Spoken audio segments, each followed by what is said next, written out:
Welcome into the New Orleans Pelicans Podcast presented by SeatGeek, a podcast dedicated to everything you need to know about the squad. Herb with the lob, Trey with the banger. The New Orleans Pelicans Podcast starts right now. Welcome to the Pelicans Podcast. I am Joe Cardosi, joined by the unwavering Jim Eichenhofer, and we have once again a win to talk about, Jim. I feel like this is a Western Conference Wednesday that has some heft to it, extra so because of that big win. Certainly does, and like you said, I mean, they had to get that win for us to come in here and be very happy and in a very good mood. Yeah, because you could have been wavering, Jim. To steal a couple of your terms, I believe that this setup, the 35-win point over the Spurs, set up a guest appearance from Todd Graffanini where he comes off as very vivacious, yes, and very ebullient. Yes. So that's always great to see. I think it is. I was in the arena in my media seat, did not hear the radio broadcast, but I'm guessing that he was very as stress-free pleased. As Graf can get. Yeah. Yes, that was about as good as it gets. I mean, it was one of those games too, like where you're sitting in the arena, and I think the crowd understood when they saw the lineups that the Spurs were putting out and some of the players that weren't playing that this was probably going to be one of those nights where you need to win by a good margin. And I felt like the crowd was into the game in the first half, as the Pelicans built up a big lead. But in the second half, it was kind of like you didn't really know how loud you needed to be or should be when they're up by so much. Yeah, exactly. You kind of felt a little sympathy for them. It's like after a few dunks, you're yeah, the Spurs had a bunch of guys that only super avid NBA fans have even heard of. Yeah, that's the thing is, like, I want to couch this. Like, we are excited about the win. We were glad to see the team operating well, but we have no illusions about what the Spurs were doing last night. They sat absolutely everyone. Everything we said on the podcast, well, hey, you better watch out for this guy. Throw it out, because they didn't start anybody. They had a guy named Ted. They just met in the hall. Didn't even know his last name. They just put Ted on the jersey. He might have even been a Pelicans fan, which that didn't help him either. They just pulled him out like, hey, you're kind of tall. And they gave him starter minutes. It's like, no, it's fine. He'll run Pop's system. And, he did. I think Ted was their third leading scorer.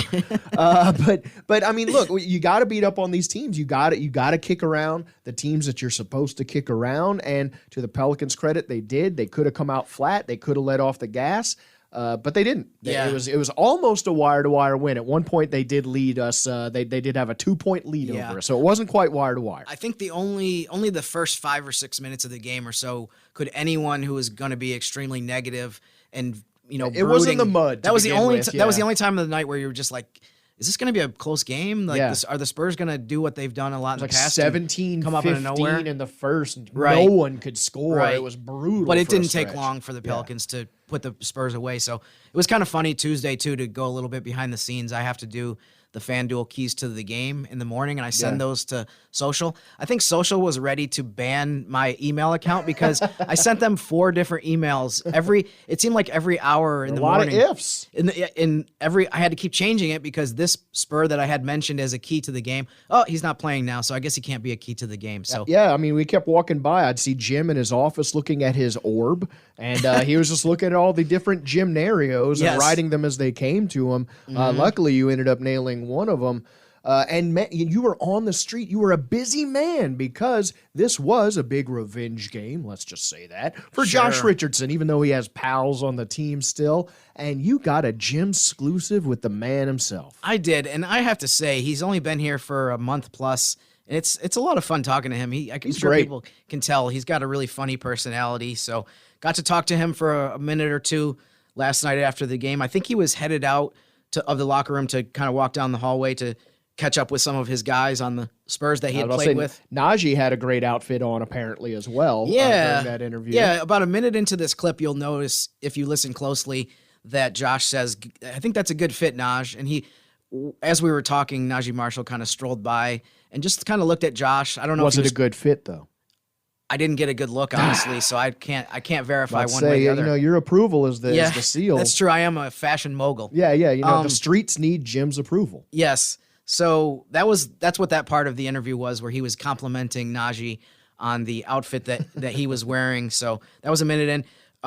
He also talked about, some of the stuff that the Spurs players, his ex-teammates, were talking about him during the game, which we will get into a little bit after we play this clip. I was like, oh, is it getting tense between them? Right. Oh, no. No, that was not the case. Yeah. But this clip starts with Josh talking about me asking about the game that Brandon Ingram had, where Brandon had 32 points and was able to just kind of get everywhere he wanted to on the court with the mid-range shots and the right-handed drives, where he's able to get to his strong hand and use his length to get all the way to the rim. So this is Josh speaking after the Pelicans' 35-point win over the Spurs last night. How would you describe the way that B.I. played tonight? It just seemed like he made everything look so easy. Just the way he was able to get to his spots and hit his jumper. I mean, he kind of makes the game look easy, especially once he gets rolling. When he gets to his spots, just raises up over guys. So, it's hard to find teams that got a guy that can really check him.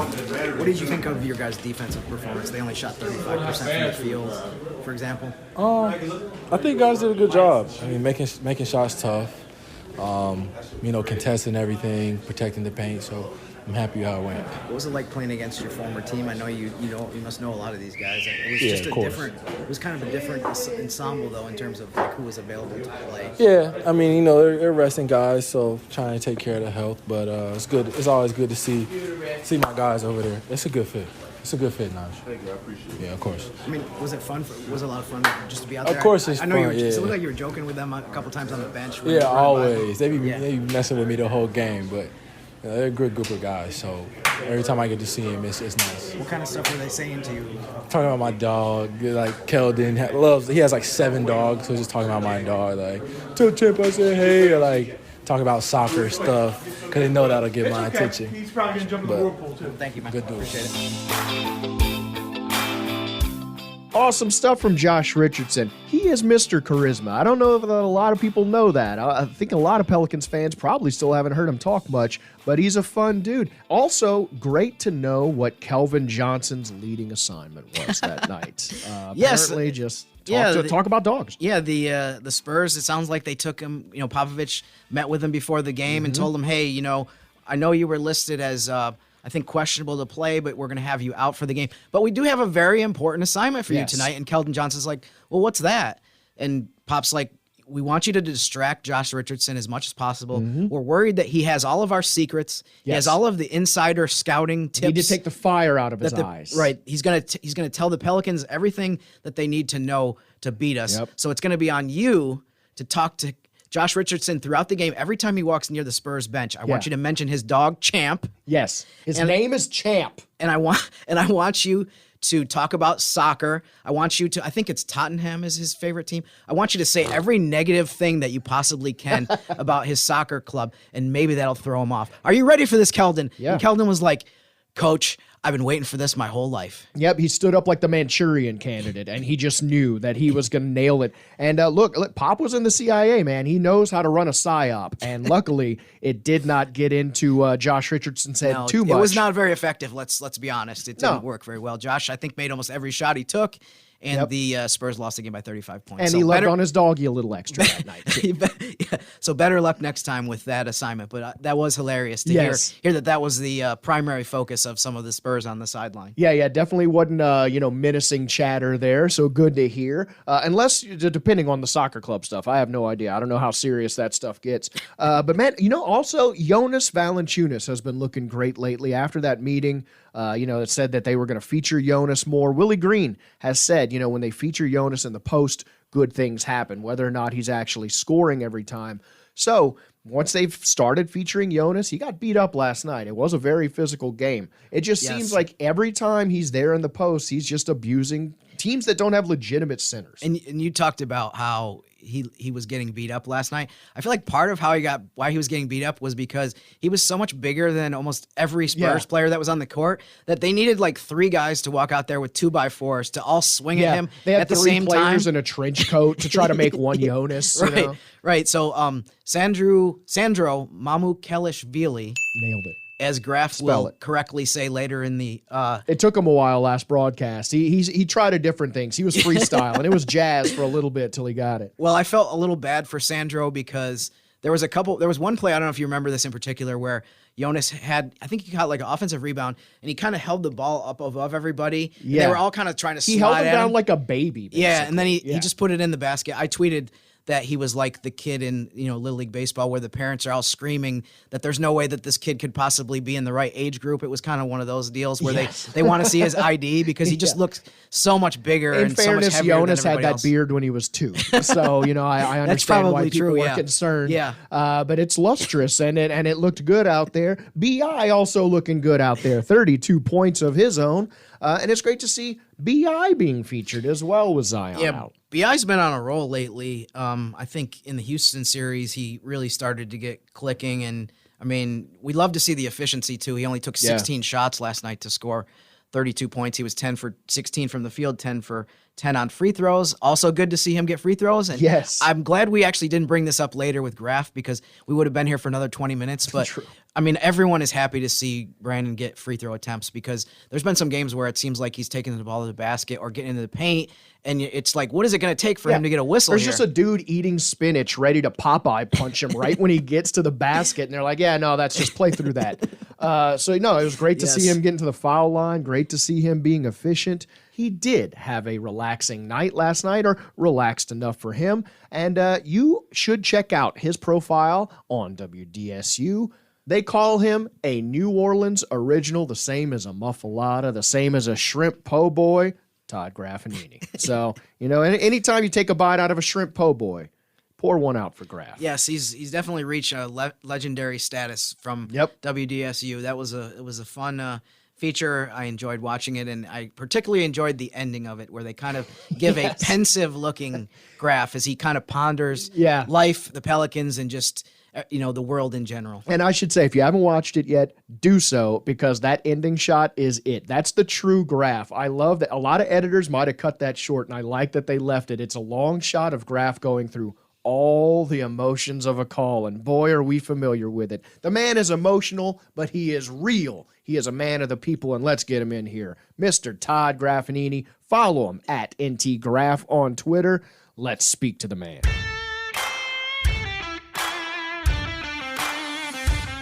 Joining us on the Pelicans podcast, the man of the hour, Mr. Todd Graffanini, fresh off his WDSU profile.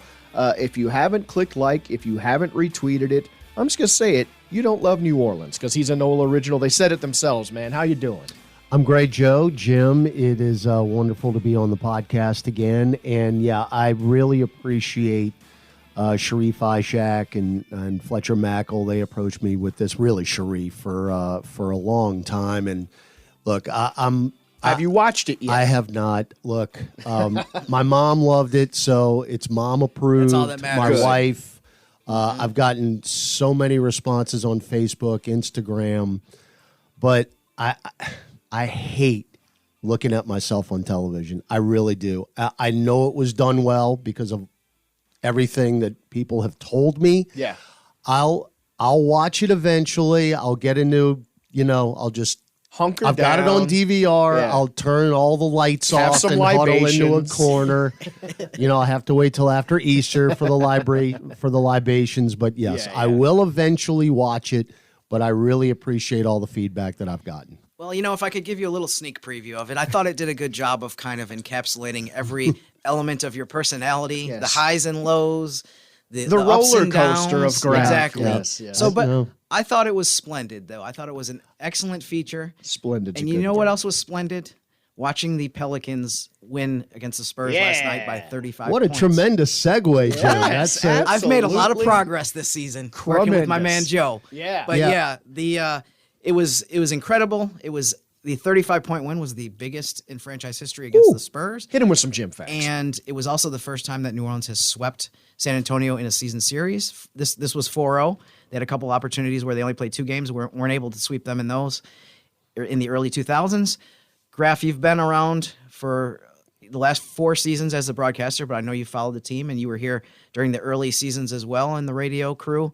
What was it like for you to just see what they were able to do, and how sweet is it to have that kind of success? It is Spurs? pretty sweet. And look, Jim, I dubbed them the pop roaches last year. I mean, it's just, those guys just never go away. And, I go back to last year when, of course, down the stretch, we're battling with those guys to try to get into the play-in. And we're at the AT&T Center, a place where the Hornets/Pelicans have had horrible results over the year. Yeah. I mean, I was looking at the road record, and I could not believe what I was seeing. I mean, 5 wins in the history of the franchise. It's like the House of Horrors at the Wizards almost.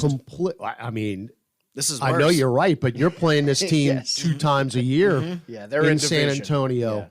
And the Pels just had no luck, and the Hornets for that matter, and got that big win on that Friday night. I'll never forget it because I mentioned to JD, who was with me on the call, I said, I'm about to say something that I don't think, well, actually, you know what? And I really went bold here. I guarantee has never been uttered on a Hornets/Pelicans broadcast. Mm-hmm. The Pelicans are up by 40 in San Antonio. Mm-hmm. I could just assume, considering we'd won 5 games in the history of the building. So, but no, I mean, after that night, the Pels have kind of had the Spurs number. And look, I know last night they were completely undermanned, half their bench. With this, all their scoring and all that. Yeah, they were lazy boys on the side. Fine. That's a them problem. Yes. The bottom line is the Pels needed the win.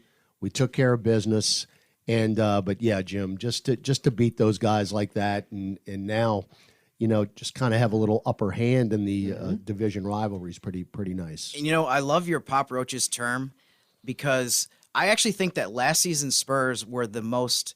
The epitome of the Pop Roaches that I've ever seen in their entire time, because at that point last season, they were kind of in between. They're like not totally rebuilding, but they're not, fully veteran laden either. So they were kind of in the middle. They were in this weird spot. And yet they still won twice in New Orleans. Because they had DeJounte Murray and they had Jakob Poeltl. Yeah. Those guys made a difference, especially Murray. I mean, I just think Murray is such a really, really good player. Yeah. And he made them go, and they never went away. I mean, we had to beat them in the play-in at the end. Mm-hmm. Thankfully, we got the game at home. Sure. Now, but think about this too, Jim. Down the stretch, when we had to win all those games, and after we beat them in San Antonio, they came in here and beat won. us. Yeah. Right after losing by $1 million. Exactly. In the game that you referenced. So yeah, I mean, they just would not go away. Pop but Roaches. I feel like finally this season. Obviously, with the record that they have and the effort that they put forth Monday night, maybe we're not seeing the Pop Roaches. Hopefully, we won't see the Pop Roaches for a long time. I'm totally fine with them being at the bottom of the division after all of that was one of the first times I've ever seen Greg on Popovich in a post-game interview going, yeah, they played good, it's fine. Yeah, like he just seemed like he didn't even. Right. Well, it's actually, I reminded me because last year's game, we were just kicking their butts so early in the game, he basically ejected himself and went back to the locker room and watched it on television. He didn't even want to watch it.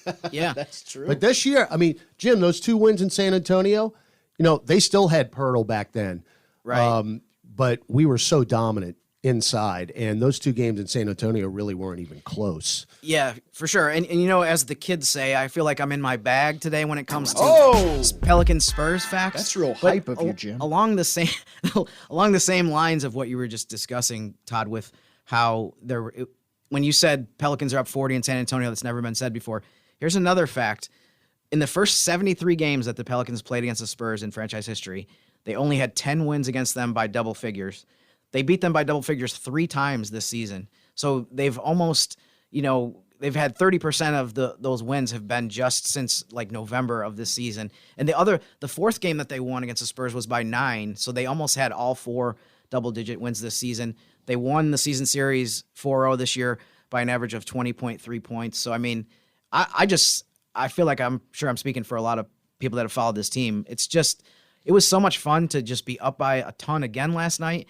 Yeah. And to just throttle them all season you after. Were relaxed. I love stress-free. I love stress-free. I mean, you were not stress-free, but you were more relaxed than usual. I was a little on edge. I would say on edge. At one point, it got down to like 24, and I remember you going, no slippage. No. I was okay last night. You were good. Even the early bad calls didn't diffuse me. Yeah. But, And you know, there were Jim, some. actually, when you were talking about that, I was thinking, you know, San Antonio is a division game. That's important. I mean, think about if it comes down to a You're tie right. break with the Dallas Mavericks. You need that division win. Yeah. And I'm glad you brought that up because here's another fact. If the Pelicans beat Memphis on April 5th, if they win that game against Memphis, they win the tiebreaker against the Mavericks because they will have clinched automatically division record. If they lose that game and the Mavericks beat the Spurs in the last day of the season, the Mavs and Pelicans have the same division record. It'll go down to conference record. But hopefully we won't have to worry about that. Hopefully the Pelicans can beat Memphis, and they will definitely have the tiebreaker against Dallas. Well, before we get to all that, we got to first beat the Hornets, and we want to have a Sweet Fruits of Victory Friday to lift a graphism that is we always love to hear because it means that we have indeed had a victory. Now, even in the I don't want to talk about it too much, but the loss against the Rockets, you saw some good things from the Pelicans that translated into the win, that then translated into this game. What did you see in that loss, in the 2 wins, that you think can actually help the team move forward as the schedule gets tougher? What do you think they can carry over? You know, and I agree with your points. That was the upsetting thing. I mean, look, losing the game in Houston on Friday was upsetting in itself, but it was really upsetting because the Pelicans actually did play well. Yeah. Just didn't execute down the stretch. Didn't make shots, as Coach Willie Green said. I mean, you had 4 shots that if they go in, you win the game. Yeah. The turnover by Brandon that hurt when you're up by 6 with the ball and 2 minutes left. So when you lose a game like that, you can look at so many things. But what impressed me, and I said this throughout the broadcast, what impressed me by the Pelicans' play that night was they were very aggressive from the get-go. Yeah. They were getting up and down the floor. When they were rebounding misses, they were pushing the basketball. You could see the fast break point totals were up. Yeah. And it really was the entire weekend. I think that carried over last night to San Antonio. Just some of the things that, Willie Green had been preaching, you saw. And then the obvious thing is let Jonas Valanciunas do what he does. Yeah, let him cook, let him eat. Yeah. And we saw it again last night. Now, you had a distinct advantage size-wise against Houston. You had a distinct advantage against San Antonio, despite what Mamu Kelashvili Let's say you nailed it. Had to bring to the table, who scored 20 points last night. Yeah. Congratulations, Almost Mamu. got his career high, but he was 28 was his close. career He was high, close. yeah. He was cooking a little bit. He was feeling himself. Someone was going to get numbers. Someone had to that night. Yeah, but Jonas, had 2 20 and 10 games against Houston. He had another double-double last night. He's got 4 double-doubles in 4 of the last 5 games. Yeah. I just like to see him being featured in the offense, and hopefully now with 10 games remaining in the regular season, we're going to see a lot more of it. Because, look, I don't know what the word is. I'm just so impressed to see what Larry Nance is trying to do out there because he is obviously not 100%. He's gutting it out. Yeah. And he is I mean, the man can't even jump to attempt to lay and up. CJ to some degree, too. Yeah. No doubt about it. So, I don't know how many minutes Larry's going to be able to give you, like really, really productive minutes down the stretch just because of injury. He wants to be out there. So he's going to be out there. But I don't think you're going to see him featured as far as the minutes go in the last 10 games unless that ankle starts feeling a lot better for him. And that means Jonas is going to play. I mean, think about it. He played, 34 minutes? Physical minutes last night. Yeah, too. he played 34 minutes against Houston. The only reason he only played 34 was because he was in foul trouble. Yeah. Right. So we got to get Jonas and Herb Jones out of those early fouls. Sure. And it's just, I mean, we were talking about Some it of those last night. Herb fouls are ridiculous. It's ridiculous. I mean, I'm gonna get into such an argument with John DeShazier about the fouls that are being He was called. prodding at you last He night. was. I felt like he was trying to get an argument out of you. That's my guy, but I almost took a swing at him. I don't know. No, I mean, Herb just gets called for the cheapest does. fouls. Ticky-tacky stuff. And then Jonas gets called for offensive fouls. So we just got to clean those up a little bit. But, I mean, Jim, we talked about it. The starters are playing. More They're minutes. starting to play playoff-type Sure. minutes, Yes. if you will. Yeah, with what you mentioned about Herb, at times I feel like he's going through his second rookie season with some of the calls that he's been getting. It's like, do we have to tell people that he's I mean, not the guy's got a brand 92 new player? steals, Jim. Yeah. He's got He's a defender. 92 steals. Right. Why are you getting officiated like a guy who has just come in the league? I have no idea. When you talk about Jonas too, I think some of these recent matchups have been in his favor because some of these teams are starting centers who aren't the big bulky guys. So he has an advantage definitely on the offensive end, which is what the Pelicans have capitalized on and gone to a lot. When we talk specifically about Charlotte, I think this matchup Thursday is interesting because kind of similarly to the Spurs, the Pelicans haven't played them in a long time. And the team that is going to be on the court for Charlotte now is so much different than the team that the Pelicans played earlier in the season when they played them in October. Yeah. Which, I mean, from Charlotte's standpoint, is not a good thing because they don't have LaMelo Ball. I was just looking at Mark Williams as their rookie. They started Mark Williams as a rookie center recently, and their defense got better. The team overall has played better after the All-Star break, but he's been sidelined with an injury now, so I'm not sure what his status is for Thursday. But they're again a team that doesn't have these big bulky guys, so it might be another example of where you can run things through Jonas Valanciunas. Just have a legitimate center, Legitimately, I was about to start my Charlotte prep when I came down here to do the pod, and I noticed they came back and beat Indiana last night. So again, think about what San Antonio did. They were down 24 the other night to the now again they had Keldon Johnson and Devin Vassell. They played against the Hawks the other night. Mm-hmm. But you think about a team like that, and it's funny. I was talking with Antonio Daniels on the bus after the game on Sunday, and we were getting ready to head back to the airport and head home.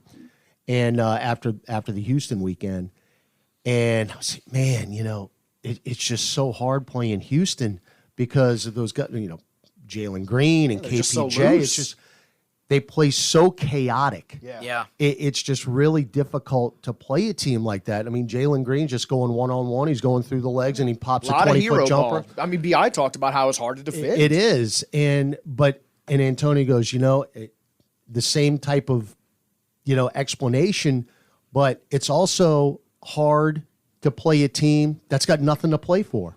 Mm-hmm.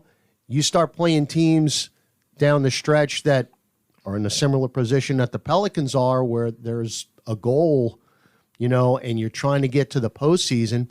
You play a team like we saw last night. You saw in Houston, they're playing free and easy. Mm-hmm. You're going to see the same thing against Charlotte tomorrow night. They have nothing to play for other than lottery, picks. Yeah, and I think too when you kind of examine their recent stretches, their starting lineup, if you look at their starting lineup is a pretty quality group. I mean, with Terry Rozier, Kelly Oubre, Terry. Gordon Hayward can have big games. Oubre can score. PJ Hayward. Washington's had some games, I think, against the Pelicans where he shot really well. It's really their bench is really the big question mark. And their bench is really more of what you describe as far as, I mean, they have a bunch of guys that are just trying to get a foothold in the NBA, don't really have a lot of pressure on themselves other than I need to prove that I should be on a roster or more minutes. So I think that might be the area where the Pelicans are going to have to try to take advantage of is when the second units come in. It's crazy, Jim, because you think of what's the span of playing a team the first time and playing a team the second time. We played Charlotte game 2 in October. Seems like a lifetime ago. It was. Yes. Yeah. But think about it then. Now, they didn't have LaMelo Ball in that game. Obviously, he came back. He's out for the rest of the season. Don't forget Mason Plumlee was also on that Charlotte team. He has really hurt the Pelicans in the past. He had a triple-double against us a couple of years ago. Yeah. So Plumlee's not on that team anymore. But I think you're right. It's going to be, a situation where, look, they've got a pretty solid starting five that can score. Can your bench be the difference in the ball game? By the way, too, they also have a back-to-back, but it's the next night they play at Dallas, so we'll see. But again, they got nothing to play for.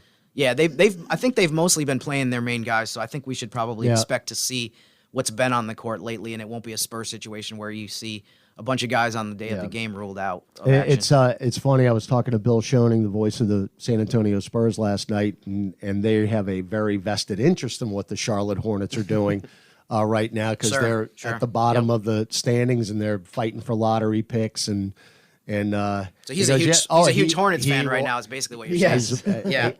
Yes. So he will be pulling for Charlotte tomorrow night. Well, if we get past Charlotte, then we begin this upcoming trip, and we're going to be hitting the West Coast. You're going to be on that Clippers trip, and you were talking about it last night. You were listening to the radio broadcast. Looks like Paul George may once again be banged up. That could be important as the Pelicans look to face some of these teams, as we are shorthanded ourselves. So we begin that tough stretch. Graf, I hope that you get to enjoy the ride a little bit because hopefully by then we'll have a little padding. But as we go into this Clippers stretch, what do you hope to see from the Pelicans in terms of consistency, in terms of the things that you've seen that have been effective? What do you hope they can make consistently their identity to win some of these tougher games? Just continue to do what they've been really doing the last 3 ball games. And again, I even put that Friday night game against Houston in. I mean, the Pelicans had a lead of 16, 15, and 14 in that Houston game on Friday night and weren't able to hold it. Well, you have to play well enough to get those types of leads. So just continue what we've been doing. Keep pushing the basketball. Keep getting it to Jonas. Let some of the offense run through him. CJ's been doing really well off the ball as well. And, got to cut down some of those careless turnovers that we're prone to a little bit. Just even though mental lapses. The turnover, and that's another thing, mind exploding. But the turnover numbers in Houston were really, really good. Yeah. They just bad came timing. at the very worst possible time. So just cut those out. Me, I'd love to see some more threes go down. But, also. Billy got one last night. Billy got one. But, and we were talking about this as well. I really like the way Trey is shooting the ball. Yeah. They're not all going in the last couple of ball games. But, Jim, he's starting to get volume now. If I'm not mistaken, just off the top of my head, he's made at least 3 threes in the last 5 ball games. Yeah, I mean, and he's not hesitating when he's catching the ball. He is Right. he is getting it, and it is catch and shoot. Boom. I think the quality of shots that he's been getting has been really good as well. I mean, I think that's been the case for most of the season. But even, you referenced earlier that Willy talked about at the end of the first Houston game how guys missed a few shots. Trey had good looks. Yep. There's just nothing you can do about that. Like Exactly. sometimes you get a wide open shot and you miss it. You have to live with that. It's not like And he's got to take them. right. It wasn't like he had 3 guys in his face and he Right. was off balance, that kind of thing. You So see him maintaining his confidence, just taking those shots. No. It's And great to even see. though, again, his last 2 games, the percentage isn't there, Right. but he's still confident enough in his ability and stroke that he's just going to keep putting them up. And that's what we have to have. it's funny too because I know we don't want to get too far ahead of ourselves because there's still obviously the game Charlotte on Thursday. I ain't looking past Charlotte. They had nobody. But whenever I think of Trey's rookie season, I always think of the play-in game at the Clippers where he made those 2 huge shots Right. at the end of the fourth quarter. So, I mean, to me, he's going to be huge on this road trip. This road trip is monumental in terms of the scope of the season. We only have 10 games left. By the time the Charlotte game is over, there'll only be 9 games left in the season. So, another thing too, pointing towards that Clippers game, I don't know if people realize this because there's 85 different things to look at in the standings, but the Pelicans aren't that far behind the No. Clippers. And if the Pelicans win Thursday and the Clippers lose Thursday to OKC, they're right there on the doorstep of the Clippers. They'd only be 1 behind them in the loss column, and then they play them Saturday with the tiebreaker is also I in was play. going to say, Jim, you don't know what games are going to come into play, but remember, we played the Clippers the last game of October. Right. That was right before that Laker, I don't even want to talk about The it, incident. on November 2nd. But remember that Sunday noon game out in L.A., we actually handled them big time. It wasn't really much of a game. Naji was waving bye to the crowd in the fourth No quarter. It doubt. was a lot of fun. That, I tell you, that was such a great Sunday. We were out of the arena, Jim, at 2:30 in the afternoon that's local beautiful. time. With the rest of the day, I got Yep. to watch the Saints-Raiders game later that day. Saints shut out the Raiders. That was such a wonderful Sunday. But that game is going to come into play now because the Pelicans have a chance to get the tiebreaker on the Clippers. And if you could somehow pull that game off on Monday night, and look, I mean, I don't want to speculate, but I don't know if Paul George is going to play in that game. Yeah. Yeah, we're still waiting to hear it. And Hear they on the were news on playing very, very well. They were playing very, very well. And I was listening to the end of that game, and when he got hurt, it was about 4.5 minutes left in the game. Mm-hmm. You know, I was listening to Noah Eagle, who does such a great job on the Clippers broadcast. I mean, you could hear a pin drop in that arena. Yeah. I mean, it went silent, and you could tell that Noah was affected on the broadcast because they were in a battle with Oklahoma City, and it just seemed like his mind was somewhere else. Right. Mm-hmm. You know, they needed to win that game for them, and the big overhang of it was how bad is Paul George hurt. Yeah. So, and we've dealt with that on our obviously, end. you never want to see that happen. Yeah.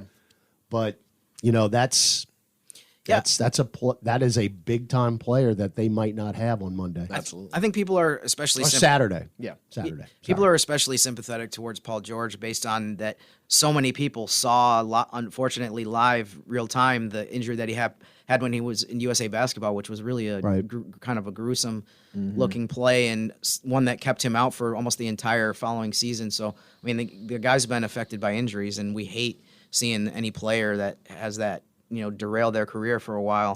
And look, no, you're right. But here's the thing, too, about tomorrow night. You can continue the role you're on. You've got 2 in a row now. Yeah. You get 3. Now you're feeling pretty confident getting on that plane. Yep.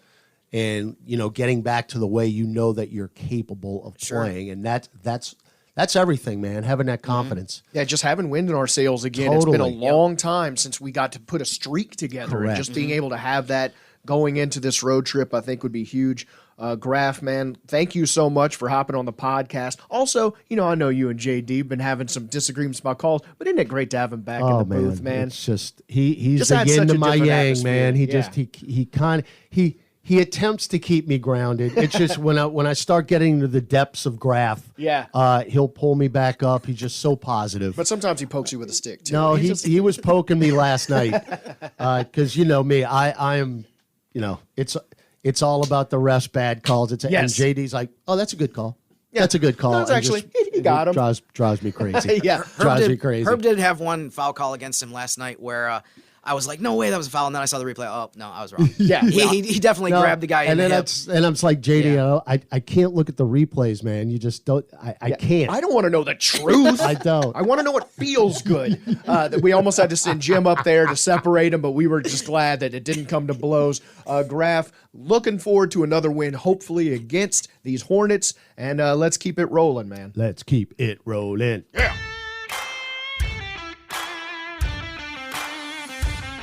Big old thanks to Mr. Todd Graffanini for joining us on the podcast. And Jim, you know, we're winding up here. So much news in the NBA. I don't know if you saw it, but Zion's back tattoo was everywhere on Twitter yesterday. I don't know if you checked it out. I actually was just informed of that this morning. I was not aware of that yesterday. Yeah. Maybe I didn't spend enough time on Twitter to catch it. You're not on tattoo Twitter? No, I guess not. I guess I'm not the demographic for that. But well, I didn't find out about that. That's the thing is, like, people don't know about Jim's back tat. You know, Jim has a full back tattoo. Nor do I. Yeah, no, I'm like, he got it when he was wasted, and also I paid for it. So he's finding out about it today as well. But it's basically just a tribal that says the Tom Green show will never get canceled. It aged great. And I think people love it. I also have one. I have in bubble letters, YOLO, because I think that's going to age perfectly. Yes. But look, a tattoo for those of you who are worried about it. First of all, it's been there for a while. And secondly, in case you are a nerd, tattoos are not a season-ending injury. They're a little itchy for a bit, and they're stingy for a few days, and then it's fine. So don't panic. All these comments like, hey, it's fine. It's not that much of a procedure. So hey, I like the ink, Zion. Welcome to the club, man. As we said before, very briefly, it is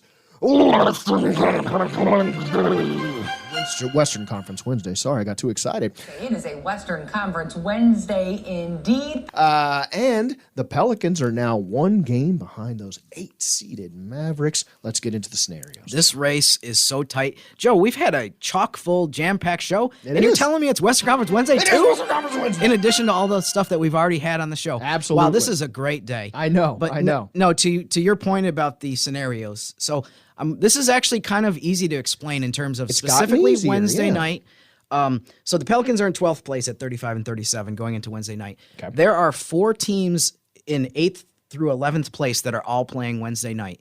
You're going to want to root against all of those teams. You're going to want to see all of them lose. Easy. We're talking about Dallas playing against Golden State. We're talking about Minnesota hosting Atlanta. We're talking about Utah hosting Portland. And we're talking about the Lakers hosting Phoenix. So to make a long story short, if all 4 of those teams lose and the Pelicans win Thursday against Charlotte, the Pelicans will move from 12th place to 8th place by the end of Thursday night. The Clippers also play the Thunder Thursday night. I don't want to get into that. I don't want to get too confusing. Yeah. But anyways, Wednesday, all of these teams are now within striking distance of the Pelicans. You mentioned how New Orleans is only a game behind Dallas. Dallas is 36 and 36. Yep. So all of those teams, all 4 of those teams I mentioned, the Pelicans can move ahead of them in the standings technically over the next 2 nights. Yeah. So it should be a fun Western Conference Wednesday evening. Yes. There's a lot of great basketball on. The Mavs-Warriors game is on ESPN. The Suns-Lakers game is on ESPN as well. So if you haven't splurged for a league pass, which I think you should, especially I'm sure it's a discounted rate with this little amount of time left in the season. And the not games sponsored, by the way. That's just me. These games are so important to the Pelicans. So catch as much of it as you can. And like I said, just from ESPN, there's 2 monumental basketball games on. There's a bunch of other matchups later in the week that are important that we'll get into when we have more time in a future show on Friday. But that's the summary. Whew. All of a sudden, you got a chance to move up a bunch, even though you're in 12th. Fountain of knowledge, Jim Eichenhofer letting you know the good info. It's nice when you can not play and watch the Pelicans rise in the standings. Hopefully, if they keep doing what they need to be doing, and the West, it's crazy. It is shaken up. We talked about it before. The Clippers are looking like they may be facing some injury news. You never want to see that. But as we're talking about that Clippers game, the Pels 12 watch party with the radio crew will be happening on the 25th when the Pelicans face those Clippers for that away game at Mid-City Yacht Club. So join us. The radio crew will be there around 7 p.m. So Gus will be there. Aaron Summers will be there. Jim might even be there hoisting a few ales with a beer helmet on. I can't write that way. That's the only problem with that. Maybe earlier in the day I can have a couple and then calm down. Put some energy drinks in the beer helmet and people won't bother you. They won't know. But if you see Jim partying, just let him settle till he gets his stuff written, then start buying him shots. So that's going to be a fun one. Look out for that. We'll be promoting that on the radio show and Twitter. So the whole broadcast from studio, pregame, halftime, postgame, all going to be from Mid-City Yacht Club. So join us for that. Hey, we're the Pelicans Podcast. Thank you so much for joining us. Thanks to Todd Graffanini. Big thanks to Jimothy, as always, for being my rock. And big thanks to you for listening. Hey, share it with your friends and pals. Tell them, hey, have you checked out the Pelicans Podcast? You should, man. And, hey, really sell it for us, huh? Give us a 5-star rating. We love that stuff. We're on Spotify, iTunes, everywhere iHeart Podcasts are. We will talk to you once again on Friday. And until then, baby, go Pels! Thanks for listening to the New Orleans Pelicans Podcast, presented by SeatGeek. Join us 3 times per week on Pelicans.com, the Pelicans mobile app, or you can subscribe to the podcast on iTunes. We'll see you next time right here on the New Orleans Pelicans Podcast, presented by SeatGeek.